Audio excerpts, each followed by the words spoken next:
வணக்கம் ஆயுத எழுத்து நேயர்களே. எப்போது நடக்கும் உள்ளாட்சி தேர்தல் தடை விதித்து முதல்ல இருந்து நடத்த சொல்லியிருக்கிறது, இந்த ப்ராசஸை தொடங்க சொல்லியிருக்கிறது சென்னை உயர் நீதிமன்றம்.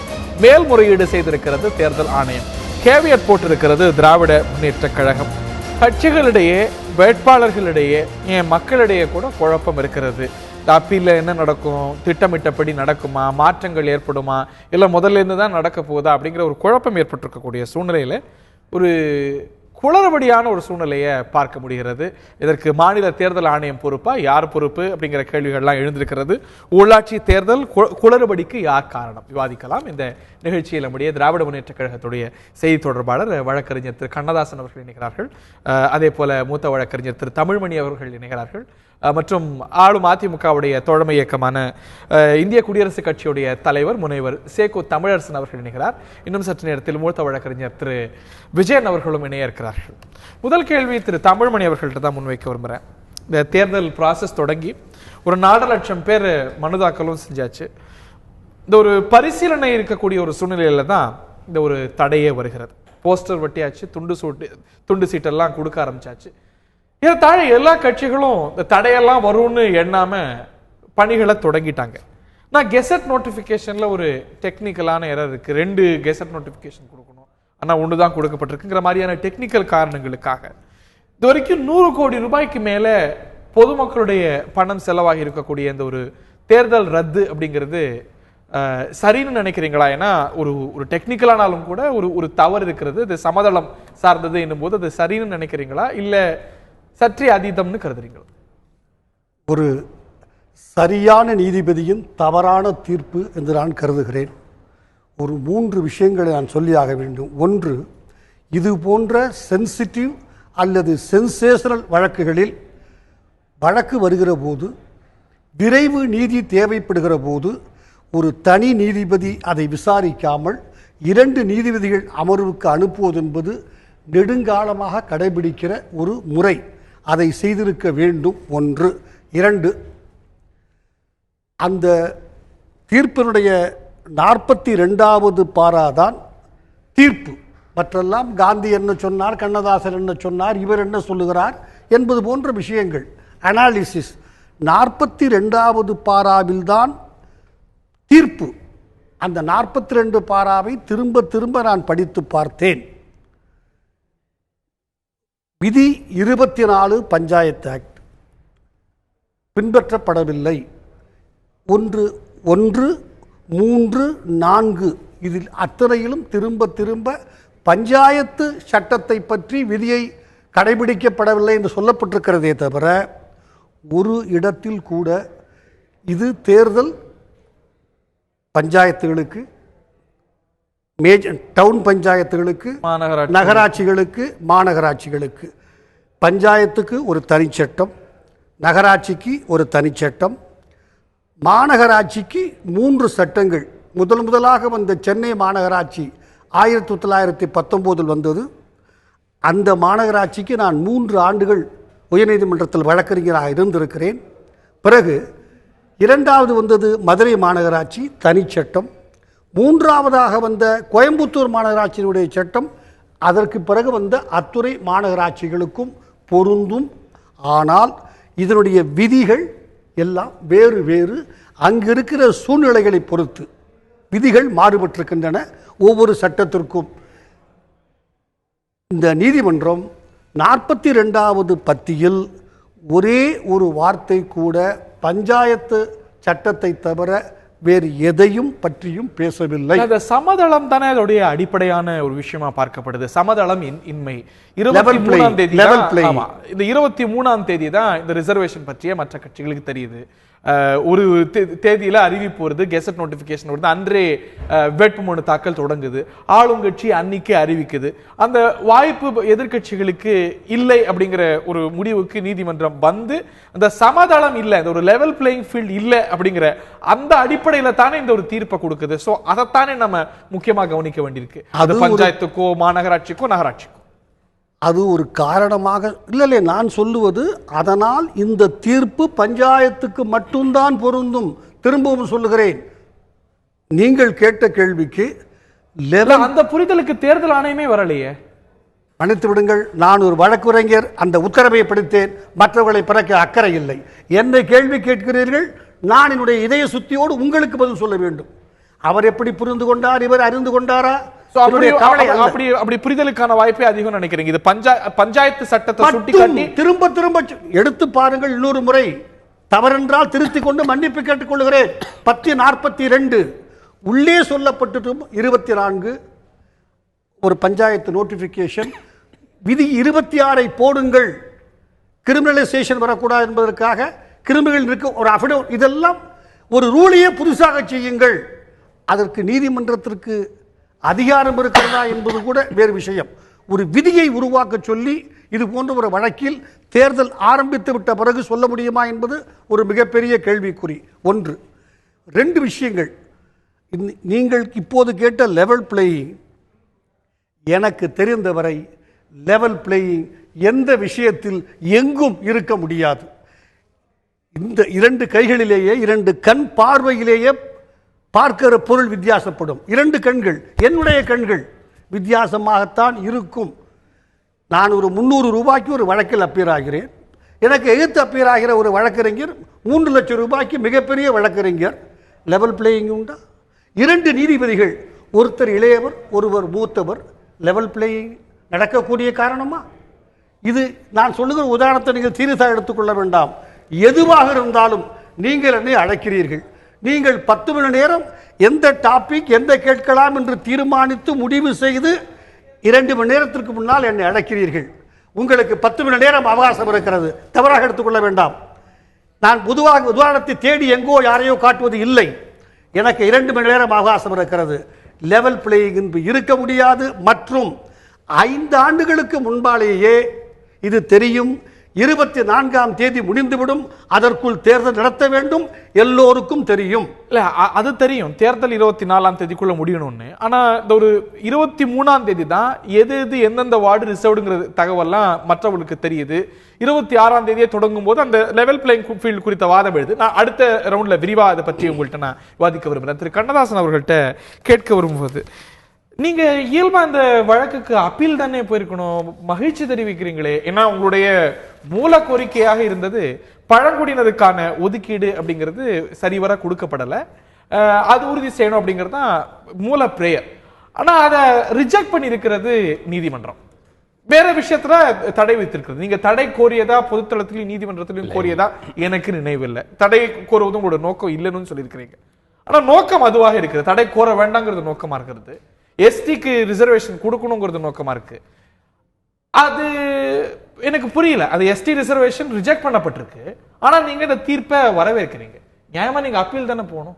இல்லை, அதாவது மரியாதைக்குரிய வழக்கறிஞர்களுடன் நான் மிக முரண்படுறேன். உயர்நீதிமன்றம் உச்ச நீதிமன்றத்துக்கு ஓபிட்டர் டிக்டா ரேஷியோ டிஸ்டென்டின்னு சொல்லுவாங்க. அவர் சொல்லுடைய கருத்துக்கள் சில டைரக்டிவ்ஸாக இருக்கும், சிலதுக்கு அட்வைசரியாக கூட இருக்கும். உதாரணத்திற்கு கட்சி தாவல் தடை சட்டம், இந்த மாதிரி குற்ற நடவடிக்கையில் ஈடுபட்டால் அந்த குற்ற நடவடிக்கையில் ஈடுபடுபவர்களுக்கு தேர்தலில் போட்டியிடக்கூட தடை என்பது உச்சநீதிமன்றம் வகுத்தளித்த சட்டத்தை பிறகு சட்டமாக்கியது தேர்தல் ஆணையம். இது வரலாறு. அதே போல் இந்த ஓபிட்டர் டிக்டா என்று சொல்லக்கூடிய அளவிற்கு ஒரு நீதியரசர் ஒரு கருத்துக்களை கூறினா அதுக்கு வழக்குக்கு சம்பந்தம் இல்லை நம்ம சொல்ல முடியாது. 24வது பிரிவை பற்றி ஐயா சொன்னாங்க. அவர் என்ன சொல்றாருன்னா, புரியுது எனக்கு நல்லா புரியுது.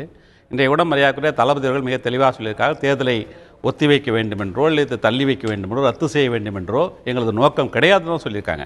நீங்கள் இன்னொரு அடிப்படையான செய்தி ஒன்று மறந்துட்டீங்க. அந்த தீர்ப்பில் திராவிட முன்னேற்ற கழகம் பழங்குடி மக்களுக்கு இடஒதுக்கீடு கேட்டு வழக்கெடுத்தது உண்மை. ஆனால் அரசு அளித்த புள்ளி விவரங்களை வைத்து அந்த இடஒதுக்கீடு போதுமானதாக இருக்கிறதுன்னு அந்த கோரிக்கை நிராகரிக்கப்பட்டது உண்மை. ஆனால் முன்னாள் ஒரு மூத்த வழக்கறிஞர் ஜோதி என்பவர் அதில் இடையீட்டாளராக மனு செய்து அவர் ஒரு வாதத்தை வைக்கிறார். அந்த வாதத்தை வைக்கும் பொழுது அது பிறகு ஒரு கூடுதல் மனுவாக திராவிட முன்னேற்ற கழகம் பிரிவு 24 மேற்கோள் காட்டி ஒரு மனுவை சமர்ப்பிக்கிறது.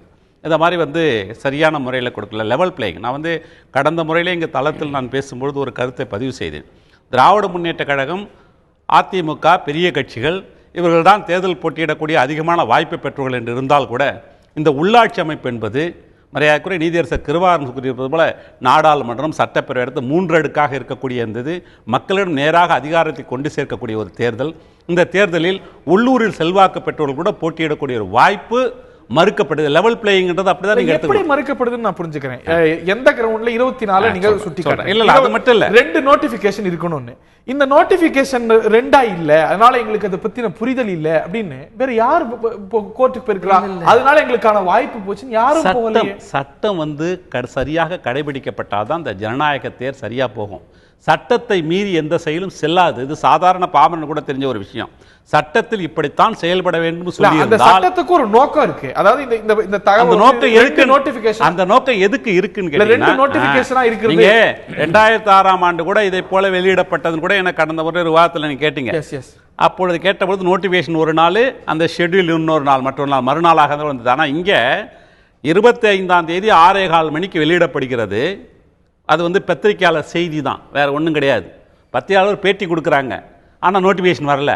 நோட்டிஃபிகேஷன் எப்போதுன்னு கேட்டீங்கன்னா விடிகாலில் 12:15 வருது.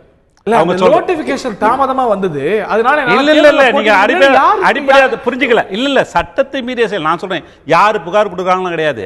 இந்த வழக்கில் வந்து இணைத்து கொண்ட திராவிட முன்னேற்ற கழகமும் இடையீட்டாளராக வாதிட்ட திரு ஜோதி அவர்களும் இதை எடுத்து காட்டியிருக்காங்க. ஹைப்பர் டெக்னிக்கலான விஷயம் இல்லையா இது? வந்து இது மேண்டேட்டரி, நீங்க டெக்னிக்கல் கிடையாது, மேண்டேட்டரி. அதான் கோர்ட் சொல்லிருக்கு. ஆனா அதோட விளைவு என்ன? 2 நோட்டிபிகேஷன், ஒருவேளை 2 நோட்டிபிகேஷன் கொடுத்து மாவட்ட கெசட்ல போட்டு மாநில கெசட்லயும் போட்டதுனால அதோட விளைவு வேற மாதிரி இருக்குங்கிற மாதிரி இல்ல. இப்ப நான் என்ன கேட்கிறேன், இப்போ ஒரு நீதிபதி இருந்து ஒற்றை நீதிபதி இருந்ததை பற்றி ஐயா அவங்க சொன்னாங்க.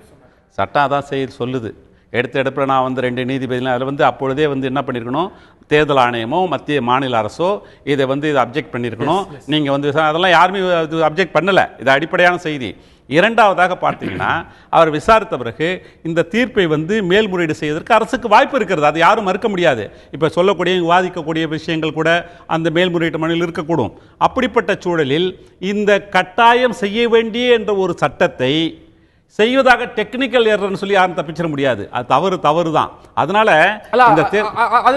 தள்ளி போயிருக்கு. தள்ளி வைக்கிறதோ இல்லாட்டி தடுத்து நிறுத்ததோ நோக்கம் இல்லை அப்படின்னு எஸ்டிக்கு ரிசர்வேஷன் கொடுக்கறதா பிரதான நோக்கமா நீங்க கோர்ட்டுக்கே போறீங்க. அது இல்லாம போயிருக்கே. அரசு சொல்றது, தேர்தல் ஆணையம் சொல்றதான் நீதிமன்றம் ஏத்துக்கிட்டு உங்களுடைய வாதத்தை ரிஜெக்ட் பண்ணுது. நீங்க எதிர்த்து நீங்க தானே போகணும். அதைத்தானே நீங்க உறுதி செய்யணும். மாறான தீர்ப்பை வரவேற்க இல்ல. அதாவது தீர்ப்பு என்பது இப்படி முறைகேடாக ஒரு லெவல் பிளேயிங் இல்லாம திடீரென்று அறிவிக்கப்பட்டு ஆளுங்கட்சியும் தேர்தல் ஆணையம் ஒரு கூட்டணி அமைத்துக் கொண்டு செயல்படுகிறார்கள். எதுக்காக இந்த வாதம் வந்து நீங்க பாருங்க, நாங்க சொன்னப்ப யாரும் கேட்கல. நீதியரசர் என்ன சொல்றாரு, unwarranted hurry shown by the election commission சொல்றார். இப்படி குற்றச்சாட்டு ஆளானது இந்த அரசு. ஆக இந்த தேர்தல் ஆணையம் இப்படி அரசுக்கு ஆதரவாக செயல்பட்டது ஒரு அடிப்படையான குற்றச்சாட்டு. இந்த குற்றச்சாட்டை மறுக்க முடியாது. சமதளம் தான் ரொம்ப முக்கியமான விஷயம். அதுதான் இந்த ஹார்ட் ஆஃப் த இஷ்யூ. அதனால அந்த வகையில் அது உறுதி செய்யப்பட வேண்டியது. அந்த வகையில் வரவேற்கிறோம் அப்படிங்கிறீங்க. ஒரு பிரதான கோரிக்கை பழங்குடியினருக்கான இடஒதுக்கீடு பற்றிய கோரிக்கை நிராகரிக்கப்பட்டிருக்கிறது. அதுல அதுக்கு மேல்முறையீடுக்கு போறோம். நிச்சயமாக. அதாவது என்ன கேட்டீங்கன்னா, ஒரே ஒரு சின்ன செய்தி மட்டும். ஒரு இடைவெளிக்கு பிறகு நான் விரிவாக கேட்க விரும்புகிறேன். திரு தமிழரசனுடைய முதற்கட்ட கருத்து கூட கேட்கல. இன்னும் திரு விஜயன் அவர்கள் இணைகிறார்கள். அவரை நிகழ்ச்சிக்கு வரவேற்கின்றோம். திரு சேகு தமிழரசன் அவர்கள்ட்ட தான் கேள்வி கேட்க விரும்புகிறேன். Before I go to mister Vijayan, திரு தமிழரசன், ஒரு தேர்தல் நியாயமா நடப்பது எந்த அளவுக்கு முக்கியமோ நியாயமா நடப்பதா உணரப்படுவது முக்கியம். பல கோரிக்கைகளோடு கோர்ட்டுக்கு எதிர்க்கட்சிகள் பல போனாங்க. அவங்க பல குற்றச்சாட்டுகளை வைத்தாங்க. அவையெல்லாம் வெறும் அரசியல் குற்றச்சாட்டா நீங்க மறுத்து வந்தீங்க. கோர்ட்டும் கூட அந்த குற்றச்சாட்டில் இருக்கக்கூடிய முகாந்திரத்தை ஏற்றுக்கொண்டு தீர்ப்பும் கொடுத்திருக்கிறது. எனில் உங்களுக்கு மாறுபட்ட கருத்து இருந்தாலும் சந்தேகத்துக்கு இடமின்றி நியாயமா உணரப்படுவதற்கு கோர்ட்டு சொன்னபடியே ரத்து செஞ்சுட்டு முதலேந்து செய்யலாலே அப்பீலுக்கு போயிருக்கிறீங்க. இது இன்னும் காம்ப்ளெக்ஸ் ஆகுமா? எப்படி இது? முதல்ல இதில் எந்த வகையிலும் சட்ட மீறலோ விதி மீறலோ மரபு மீறலோ இல்லை. அதை முதல்ல மூத்த வழக்கறிஞர் திரு தமிழ்மணி அவர்கள் சொன்ன அந்த முழு விளக்கத்தை நான் அப்படியே அங்கீகரிக்கிறேன். இப்போ என்ன இவர்களுடைய வழக்கு என்ன, திராவிட முன்னேற்ற கழகத்தினுடைய வழக்கு என்ன, தாழ்த்தப்பட்ட மலைவாழ் மக்களுக்கு போதிய இடஒதுக்கீடு வழங்கப்படலை. இதை அந்த நீதிமன்றமே இல்லை அப்படின்னு மறுத்து மகிழ்ச்சியும் தெரிவிச்சிடுது. மகிழ்ச்சி தெரிவிச்சதா தெரியல. ஆமா, திருப்தி தெரிவிட்டுனாங்க. அதுக்கு நல்ல வார்த்தையை நான் சொன்னேன். திருப்திங்கிறதுக்கு நல்ல தமிழ் வார்த்தையை சொன்ன, அவ்வளவுதான். திருப்தின்னு சொல்லல, அதுல வந்து இன்னும் இல்ல, அதுல ஒரு வரி வருது. நீங்க அந்த தீர்ப்பை முழுமையா பாருங்க. இல்ல, அதுல ஒரு வரி வருது. இன்னும் பெட்டரா இருந்திருக்கக்கூடிய இனங்களையும் சுட்டி காட்டி ஓரளவுக்கு அதுல குறைபடக்கூடிய அளவுல இல்லைன்னு சொல்றாங்க. ஏன்னா இல்ல, இதுல எந்த சட்ட மீறலும் இல்லைன்னு நீங்க சொல்றீங்க. ஆனா இந்த சட்டத்துடைய உள்ளாட்சி சட்டத்துடைய 24வது செக்ஷன் மீறப்பட்டிருப்பதாக நீதிமன்றம் சொல்லிதான் இந்த உத்தரவே பிறப்பிச்சிருக்கு. இப்போ ஏற்கனவே உச்சநீதிமன்றமே ஒரு முறை கர்நாடக வழக்கில் சொல்லுது, நீங்க இப்ப தயாரா இருக்கீங்களா? நாங்க தயாரா இருக்கோம், நாளைக்கே நடத்துங்கன்னு. இது மாதிரி கர்நாடகத்தில் ஒரு அறிவிப்பு வந்திருக்க உச்சநீதிமன்றத்தினுடைய பரிந்துரையிலேயே. இல்ல, அவங்க அந்த நான் வந்து வழக்கறிஞர் அல்ல, இங்க இருக்கிற 3 பேரும் வழக்கறிஞர்கள். அவர்கள் இப்போ உடனே கூட தெரிஞ்சுக்கலாம். அத கர்நாடகத்துடைய இந்த உள்ளாட்சி மன்ற தேர்தல் தொடர்பான வழக்குங்கிறது 2001 சென்சஸா 2011 சென்சஸாங்கிற குழப்பத்துல வந்தது. ஆனா உச்சநீதிமன்றம் சொல்லி இருக்கு, நீங்க தயாரா இருக்கீங்களா? தயாரா இருக்கேன், நாளைக்கே. மறுநாள் அங்க வந்து வேட்புமனு ஆரம்பமாகுது. காத்திருக்க வேண்டிய அவசியம் இல்ல, நீங்க வந்து 2001 சென்சஸ் வச்சு கூட நடத்தலாம் அப்படின்னு சொல்லிச்சு. அதே போல நிலைப்பாடு தான் இப்போ இங்க அந்த பிரச்சனை நீங்க வந்து அது வந்து இன்னும் வந்து வெளிப்படத்துல. சரியா, 2001 படி நகரமன்ற உறுப்பினர்கள், மாநகர மன்ற உறுப்பினர்கள், மக்கள் தொகையில் இல்ல. 2001 அது என்ன வரையறை, தொகுதி வரையறை செய்யப்பட்டதோ அந்த வரையறை நீடிக்கிறது. ஆனால் இடஒதுக்கீடு என்பது 2011 மக்கள் தொகை அடிப்படையில் தான் இப்ப வந்து இடஒதுக்கீடு பற்றியோ அரசு அல்ல, சமதளம் பற்றியது. 23ஆம் தேதி தான் ரிசர்வேஷன் பத்தின செய்தியே கட்சிகளுக்கு தெரியுது. சட்டம் சொல்கிறது, வேற யாரும் சொல்லல. சட்டம் சொல்லுது 2 கெசட் நோட்டிபிகேஷன் செய்யணும், 2த்தையும் ஒரே நாள்ல செய்றீங்க, அன்னைக்கே வந்து வேட்புமனு தாக்கல் செய்யுது. இவையெல்லாம் சட்டத்தில் இல்லாததுன்னு நீதிமன்றம் டெக்னிக்கலான அததான் நான் சொல்றேன். உச்ச நீதிமன்றமே இப்படி ஒரு பரிந்துரையை செய்திருக்கிறது. ஏற்கனவே ஒரு முன்னுதாரணம் இருக்கிறது. வேறுபட்ட வழக்கு இதுக்கு முரணானதா சொல்லல. இது சம்பந்தப்படுத்த முடியும். அதாவது திராவிட முன்னேற்ற கழகம் இந்த தேர்தலை சந்திக்க ஆகவேதான் திமுக தலைவர் மகிழ்ச்சியை தெரிவிக்கிறார். நீ தீர்ப்புக்கு தான் மகிழ்ச்சி தெரிவிச்சாங்க, தேர்தல் தள்ளி போனதுக்கு ஒத்தி போன நாங்க சொல்லல. அதனாலதான் அவருடைய பகிரங்கமா வெளிப்படுத்துகிறார், அவருடைய மகிழ்ச்சியை வெளிப்படுத்துகிறார். இப்போ நான் கேட்கிறேன், தமிழகத்துல எந்த மலைவாழ் அமைப்பாவது வந்து இந்த கோரிக்கை முன்வைத்தார்கள்? அதுக்காக திராவிட பிரதிநிதியா கேட்டிருக்கு. ஆனால் திமுக சொல்லுத இதுவரையில 31 மாவட்ட வந்து அந்த மாவட்ட ஊராட்சி குழு தலைவர் பதவி இருக்குல்ல, இதுவரை நடந்த தேர்தல் இல்ல.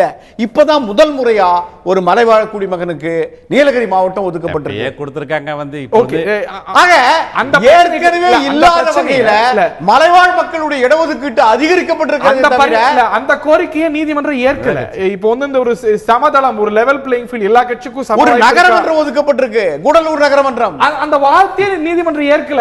அவங்களுடைய வாதத்தை ரிஜெக்ட் பண்ணிட்டு வேற விஷயத்துல தான் தீர்ப்பு கொடுத்திருக்கு. ஆக இவருடைய கோரிக்கை எதுவோ அந்த கோரிக்கை அப்பாற்பட்ட நான் வந்து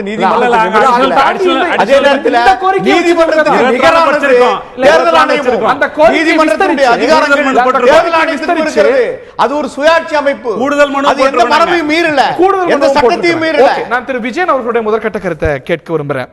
இதுல வந்து ஒரு டெக்னிக்கலான ரீசனை சைட் பண்ணி 2 கெசட் இருக்கணும், நோட்டிபிகேஷன் இருக்கணும், ஒண்ணுதான் செஞ்சிருக்காங்க அப்படின்னு ஒரு 100 கோடி ரூபாய்க்கு மேல செலவான ஒரு தேர்தலை வந்து ரத்து செஞ்சு முதல்ல இருந்து தொடங்க சொல்லி இருக்கிறது. இது இன்னும் பெட்டரா கையாண்டிருக்க முடியுமோ அப்படிங்கிற ஒரு ஐயம் ஒரு காமன் மேனா எழுது. இப்ப என்ன பிரச்சனை, போதுமான நேரம் இல்லை வேட்புமனு தாக்கலுக்கு, ஸ்க்ரூட்டினிக்கு, தேர்தல் தேதிக்கு அப்படின்னு. இது எல்லாத்துக்கும் ஒரு கூட 3 நாள் இல்ல 4 நாள் கொடுத்து தேர்தல் தேதியை இன்னும் கொஞ்சம் தள்ளி வச்சு இந்த ஆர்டரை ரத்து செய்யாமையே இதை ஹேண்டில் பண்ணியிருந்தா இன்னும் இந்த ஒரு குழப்பத்தை குறைச்சிருக்கலாமோ? இல்லை, இதை பொறுத்த வரைக்கும் 2 விஷயங்களை நான் தெளிவுபடுத்த விரும்புகிறேன். தீர்ப்பினுடைய கடைசி அல்டிமேட் பேராகிராஃப் பார்த்தீங்கன்னா என்னென்ன டைரக்ஷன்ஸுங்கிறதுல ஒரு டைரக்ஷன் வந்து இந்த 24வது ரூல் விதி மீறப்பட்டதை பற்றி சொல்கிற ஒரு டைரக்ஷன். 2வது டைரக்ஷனை பற்றி யாருமே அவ்வளோ சீரியஸாக எடுத்துக்கல. அது என்ன அப்படின்னு சொன்னாக்க, இப்போ நாடாளுமன்றத்துக்கும் சட்டமன்றத்திற்கும் ஒரு தேர்தல் இருந்தால் ஒரு அஃபிடவிட் மனு, என்னுடைய குற்ற பின்னணியை பொறுத்த வரைக்கும் ஒரு அஃபிடவிட் மனு தாக்கல் செய்யணும்னு உச்சநீதிமன்றம் ஒரு தீர்ப்பு கொடுத்து அது சட்டமாகவும் மாறிவிட்டது. ஆனால் இந்த லோக்கல் பாடி எலெக்ஷன், அதாவது உள்ளாட்சி தேர்தலுக்கு அஃபிடவிட் மனு எதுவுமே தாக்கல் கிடையாது. குற்றப்பின்னணி யாருக்கும் தெரியாது. எல்லாமே ஒரு கான்ஸ்டிடியூஷனல் அந்தஸ்து பெற்ற அமைப்புனா தேர்தல்ல எல்லாத்துலேயும் ப்ரோபிட்டி இன் பப்ளிக் லைஃப், பொது வாழ்வில் தூய்மையை வேணும்னா எலக்டோரல் இதுல அஃபிடவிட்டை போட்டு அவங்களுடைய குற்ற பின்னணி மக்களுக்கு எல்லாருக்கும் தெரியணும்னா அதை 4 நாள்ல முடிக்க முடியாது. அது 2வது விஷயம். 3வது விஷயம் என்ன அப்படின்னு சொன்னாக்க, இந்த 2 இல்லாம வழக்கு ஆரம்பித்தது என்னவோ அந்த ரிசர்வேஷன் ஆஸ்பெக்ட் அப்படில தான். ஆனா இருந்தாலும் வழக்கு பொழுது வாதாடும் பொழுது நிறைய ஜோதி கூட இதுல இம்ப்ளீட் ஆனாரு. ஒரு விவரமான ஸ்தலத்துல போகும்பொழுது இதுல இன்னொரு விஷயமும் சொல்லியிருக்கிறாங்க. இந்த ரிசர்வேஷன் இதுல நீங்க சொல்ற மாதிரி இருக்கிற குறை இல்லை, ஆனா அந்த ரிசர்வேஷன் சார்பான எல்லா குறைகளும் என்னென்ன மாதிரி மாத்திருக்காங்க அதையும் கேட்டுட்டு தான் முடிவு எடுக்கணும் அப்படின்னு சொல்லியிருக்காங்க. இந்த தீர்ப்பு என்ன பொறுத்த வரைக்கும் நீதிபதி கிருபாகரன் அவர்கள் மிக தெளிவாக என்னென்ன விளைவுகள் ஏற்படுமோ அதையும் யோசித்து தான் கொடுத்திருக்கிறார். கடைசியா ஒன்று சொல்ல விரும்புறேன்.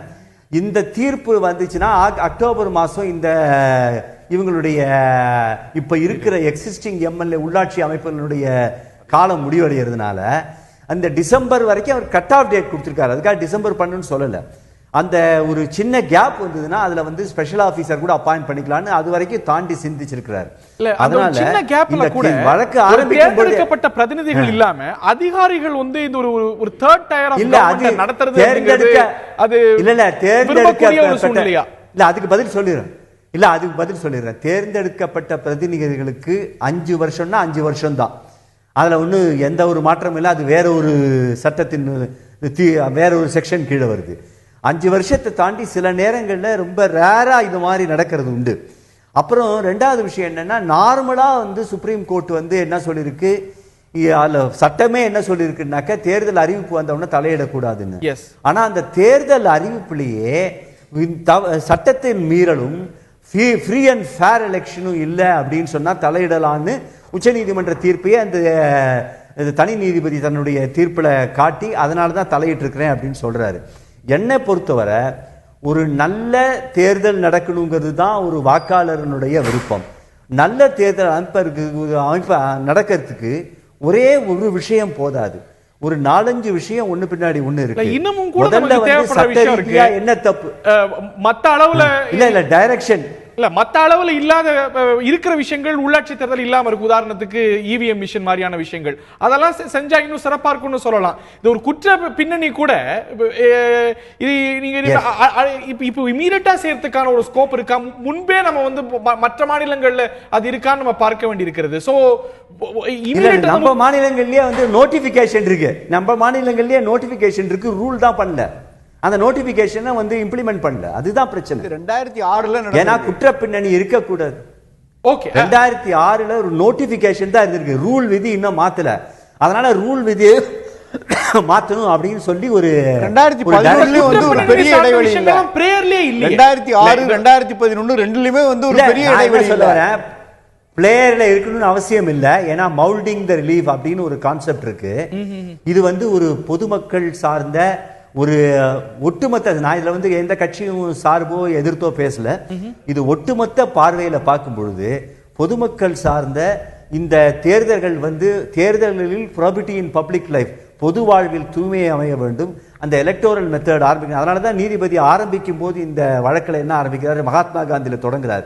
பின்னாடி லாஸ்டா இந்த ஃபைனல் வேர்ட்ஸ்க்கு அப்புறம் ஒரு டைரக்ஷனும் கொடுத்திருக்காரு. ஒரு நீதிபதி தேர்தல் நல்லா நடக்கணும், எல்லாரும் நல்லவங்க தான் ஆட்சிக்கு வரணும்னு நினைச்சா அதற்கான ஒரு உத்தரவுகளை பிறப்பிச்சா அது ஒன்றும் தவறாகாது. அவங்க எந்த அடிப்படையில் திமுக வழக்கு போட்டாங்களோ அதோட நிறுத்திக்கணும்ன்ற அவசியம். ஏன்னா வழக்கு பிரச்சனைகளை வரும். முக்கியமான சில கருத்துக்களை சொல்லியிருக்கிறாங்க. நான் ஒரு இடைவேளைக்கான தரணும், பட் சுருக்கமா ஏதேனும் இதற்கு மாற்று கருத்துக்கள் தான் தமிழ் சார். 2 விஷயம். இது ஒரு புது விஷயம். கிரிமினல் வழக்கு உள்ளவங்க தேர்தலில் நிற்கிறத பற்றி ஆட்சேபனை இல்லை, ஆனால் அஃபிடவிட் போட வேண்டும் என்று. அது அந்த வழக்கில் யாராலும் எழுப்பப்படாத பிரச்சனை. ஒருவேளை இப்போது போடப்படுகிற அப்பீலில் இந்த 2 நீதிபதிகள் ராஜஸ்தானில் குறைந்தபட்ச கல்வி தகுதி இருந்தால்தான் தேர்தலில் நிற்கலாம் பஞ்சாயத்து என்று அது உச்சநீதிமன்றம் வரை சென்று அங்கு ஏற்றுக்கொள்ளப்பட்டிருக்கிறது. இங்கு இருக்கிற தமிழ்நாட்டில் உள்ள பஞ்சாயத்து உறுப்பினருக்கு அஜெண்டாவை படிக்க தெரியவில்லை, கையெழுத்தே சரியாக போட தெரியவில்லை. எனவே இந்த சட்டத்தை திருத்துங்கள் என்று போட்டால் அதுவும் பொது நன்மைக்காகத்தான் என்று ஏற்றுக்கொள்ள வேண்டும். அது இன்னும் ஒரு 2 ஆண்டுகள் ஆகும். எனவே இது இந்த காலத்தில் முடியாது. ஒன்று, இந்த 24 என்பது நீதிபதி தன்னுடைய தீர்ப்பில் சுட்டி காட்டப்பட்டிருப்பது மாவட்ட கசட்டில் போட்டிருக்கிறீர்கள், மாநில கசட்டில் போடவில்லை. ரொம்ப பணிவோடு நான் சொல்கிறேன், ஒரு வழக்கறிஞராக இருக்கிற நானே கெசட்டெல்லாம் பார்க்கறது இல்லை. தமிழ்நாட்டில் மாநில கெசட்டு, மாவட்ட கெசட்டுங்கிறதெல்லாம் தினத்தந்தி, மாலை முரசு, தினமலர், ஹிந்து, தினமணி, இந்தியன் எக்ஸ்பிரஸ், இதுதான். அதை படிச்சுட்டு லட்சக்கணக்கான பேர் பணம் கட்டி வேட்புமனு தாக்கல் பண்ணிட்டாங்க. அதுதான் யதார்த்தனாலும் சட்டம் சொல்லுதே தெளிவா. இந்த டெக்னிக்கலான விஷயத்துக்காக 1 லட்சம் பேர் மனு போட்டு தேர்தலை நிறுத்தணுமா? நிச்சயம் இது மாதிரி 1000 இருக்கும். இன்னும் கூட கொஞ்சம் துள்ளி, நான் சொன்னேனே அவருடைய சட்டத்துக்கு முரணானதை நிறுத்தல் என்ன தப்பு இருக்கு? எல்லாமே சட்டத்துக்கு உட்பட்டதானே. அது அந்த சட்டம் மீறுதல், சட்டத்தை கடைபிடிக்காமல் ஏற்படுத்தக்கூடிய விளைவுகள் என்ன, அதுதான் முக்கியம். ஓகே, அதற்கு இவ்வளவு அதீதமா போயிருக்கணும். திரு விஜயன் அவர்களுக்கு இது சார்ந்த கருத்து இருக்கலாம், மற்றவர்கள்ட்டையும் நான் கேட்க விரும்புறேன். நான் திரு கண்ணதாசன் அவர்கள்ட்ட கேட்க வரும்போது, எதிர்கட்சிகள் மன்னிக்கணும், ஆளும் கட்சி உங்கள் மீது வைக்கக்கூடிய குற்றச்சாட்டு, உங்களுக்கு தேர்தலை சந்திக்க தைரியம் இல்லை, அதனால தடை நீங்க விரும்புறீங்க அப்படின்னு நீங்க திட்டவட்டமா முதல்ல இருந்து மறுத்து வரீங்க. நீங்க வேட்பாளர்கள் எல்லாம் போட்டுட்டு பிரச்சாரமும் கூட தொடங்கிடுச்சு. நான் கேட்க வரும்போது, இந்த தடையினால நீங்க களத்தில் குதிச்சு பிரச்சாரம் பண்ணிட்டு இருக்கக்கூடிய உங்க தொண்டர்கள் மகிழ்ச்சியா இருக்கிறாங்களா? Are they happy with this order? நிச்சயமாக அதாவது தேர்தல் வேட்பாளர் அறிவிக்கப்பட்டு தேர்தல் காலத்தில் இருக்க சிறிது வருத்தம் இருக்கத்தான் செய்யும். ஆனால் அதே சமயத்தில் இந்த ஜனநாயக தீர்ப்பை வரவேற்கிறீங்க இல்ல, தீர்ப்பு இந்த அடிப்படையாக நீங்க புரிஞ்சுக்கணும். இந்த குளறுபடிக்கு யார் காரணம் என்ற தலைப்பா வச்சிருக்கீங்க. திராவிட முன்னேற்ற கழகம் தனது மனுவில் என்னவெல்லாம் சொல்லி இருக்கிறதோ அது குறித்து தேர்தல் ஆணையத்திற்கும் அரசிற்கும் முறையீடுகள் ஏற்கனவே அனுப்பிச்சிருக்குது. முறையீடுகள் அனுப்பப்பட்ட பிறகு தான் வழக்கு தொடர முடியும், ரிட் பெட்டிஷன் போட முடியாது, எல்லாருக்கும் தெரிஞ்ச விஷயம் அது.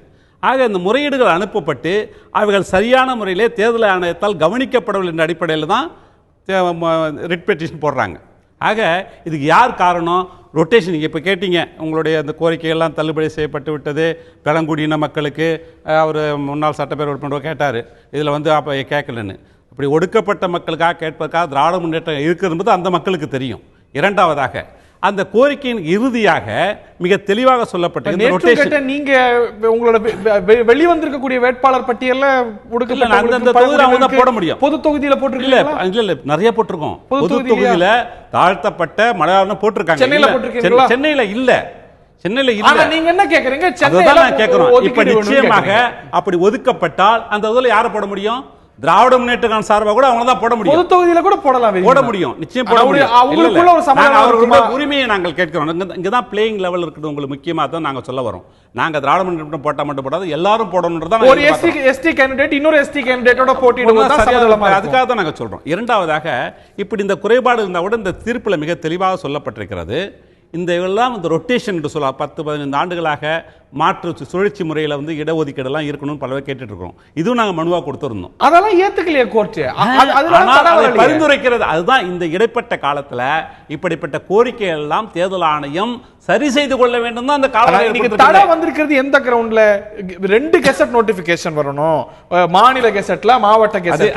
அது ஒரு காரணம். மைனர் டெக்னிக்கல் அது ஒரு காரணம் மட்டுமல்ல, அதுதான் பிரதான காரணமா. பிரதான கிரவுண்டா லெவல் பிளேயிங் சொன்னாங்க பாருங்க, அது அடிப்படையான காரணம். அது சார்ந்துதான் திரு தமிழரசன் அவர்கள்ட்ட கேட்க விரும்புறேன். முதல்ல டெக்னிக்கலா அது சொன்னாலும் கூட இது ஆளுங்கட்சிக்கு இருக்கக்கூடிய வாய்ப்பு மற்றவர்களுக்கு இல்லை அப்படின்னு கோர்ட் கருது. எதிர்கட்சிகள் மட்டும் கருதல, கோர்ட் கருது. அதுதான் இந்த தடைக்கு மீண்டும் ஆரம்பிங்கன்னு சொல்றதுக்கான அடிப்படையான காரணம். அதை மறுத்தர முடியுமா?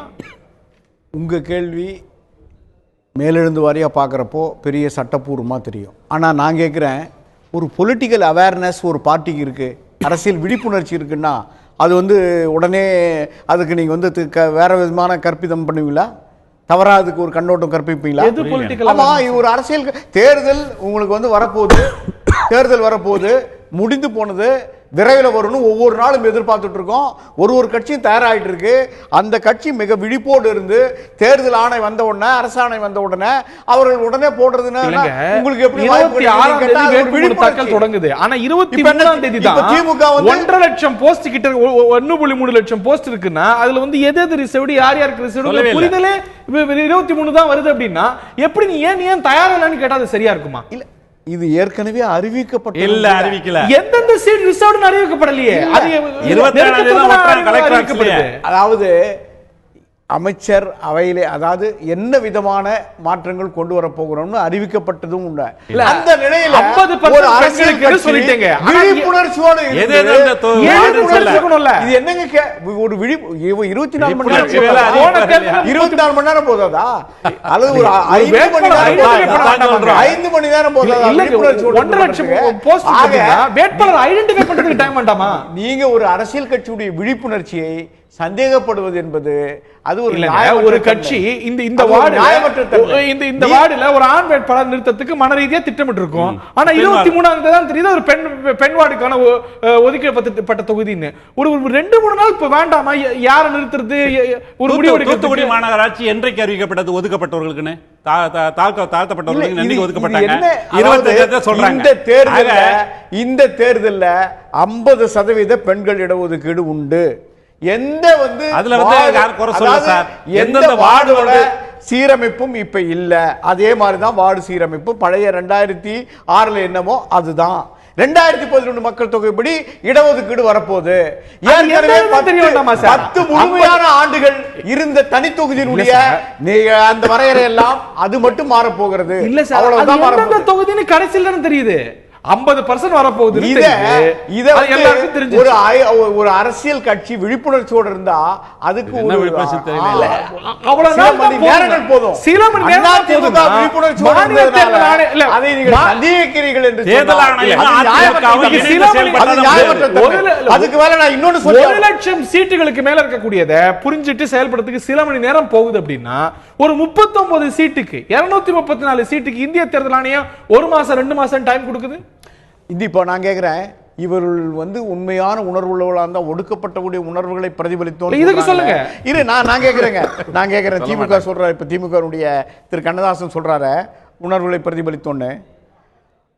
தமிழ்நாட்டில் ஒரு அரசியல் கட்சியினுடைய முன்னணி பல தலைவர்கள் பேர்ல சொந்த கட்சிக்காரனே தீண்டாமை குற்றச்சாட்டு சொன்ன ஒரே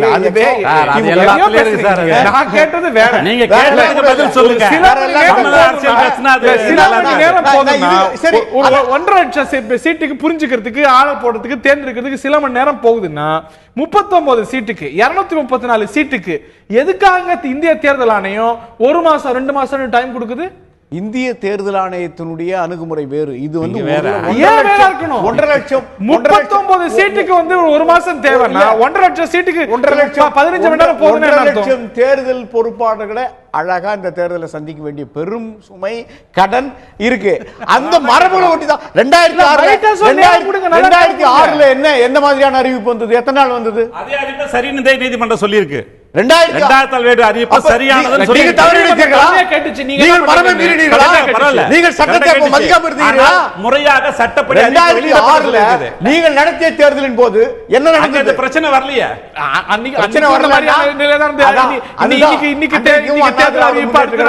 விழிப்புணர்ச்சியோட தேர்தலை சந்தித்தது இப்பவும் விழிப்புணர்ச்சியோட சந்திக்குது.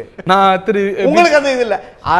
அதாவது இவர்களுக்கு நியாயமான ஒரு எண்ணம் இருந்தா நான் ஒண்ணு கேட்கிறேன். நீங்க தேர்தல் அகில இந்திய தேர்தல் ஆணையத்தை நீங்க சொல்றீங்களே, அகில இந்திய தேர்தல் ஆணையம் தமிழ்நாட்டில் ஏற்கனவே 3 மலைவாழ் மக்களுக்கு இருந்த சட்டமன்ற தொகுதியை இப்போ 1 குறைச்சிடுது.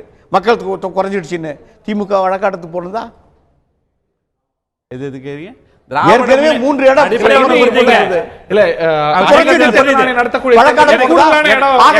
இதை விட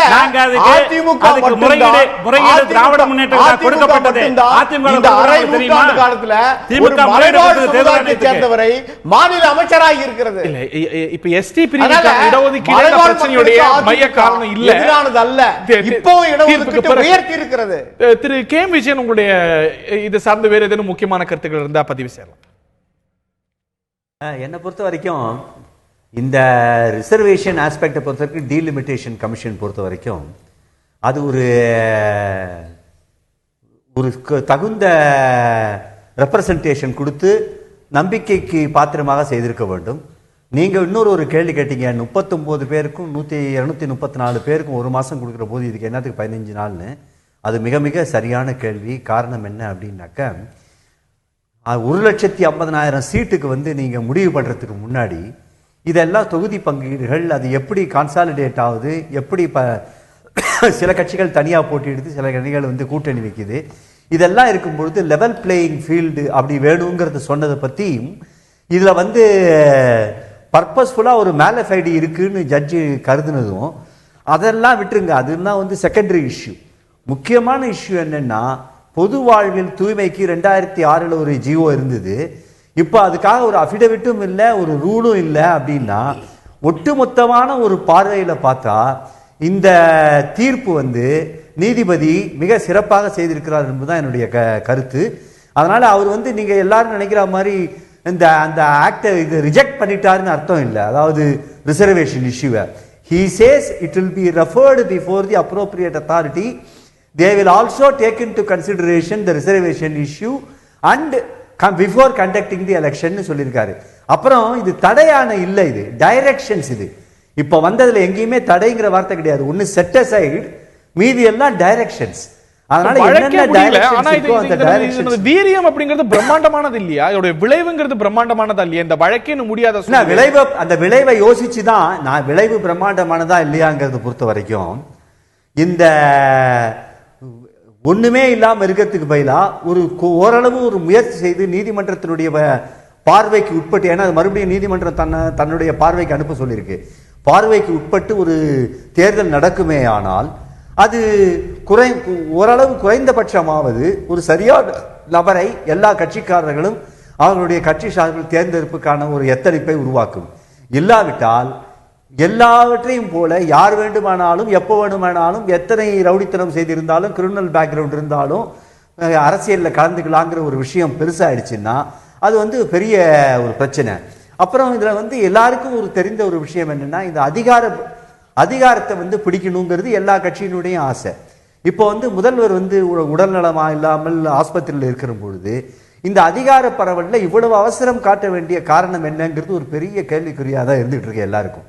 யாருடைய அதிகாரத்தை காப்பாற்றுவதற்கு அப்படிங்கிறது கூட.